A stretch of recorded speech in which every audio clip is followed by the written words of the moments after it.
He was swept into office on a message of hope, a national yearning for better days amid the worst economic crisis since the Great Depression. Starting today, we must pick ourselves up, dust ourselves off, and begin again the work of remaking America. But 100 days later, with the country still mired in recession and escalating unemployment, critics say the president's efforts do not address the country's long-term needs.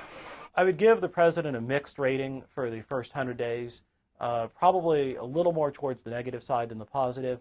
Alan Villard, a resident scholar at the conservative American Enterprise Institute, says under the president's $3.5 trillion budget, government revenues will not keep pace with growth in Social Security spending and Medicare. And he says the administration's stimulus plan, which includes tax cuts for the middle class, will provide only short-term relief. Providing that kind of tax cut does look like the taxpayers are coming out ahead because they're getting money today.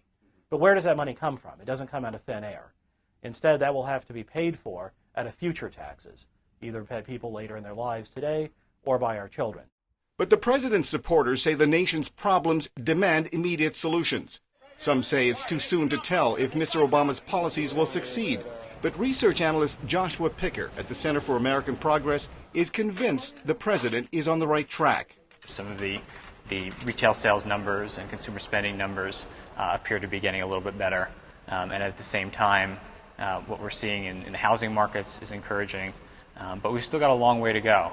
While he acknowledges the president's policies are not perfect, Picker says Obama's performance on the economy, both domestically and abroad, gives Americans something more immediate: optimism. I think the president has done an extraordinary job in recognizing the problems that we face. I think that time will tell whether all of the measures that have been taken thus far are effective as much as we would like them to be, but I'm very optimistic. But 100 days into this young presidency, it's an optimism tempered by reality. Mil Arcega, VOA News.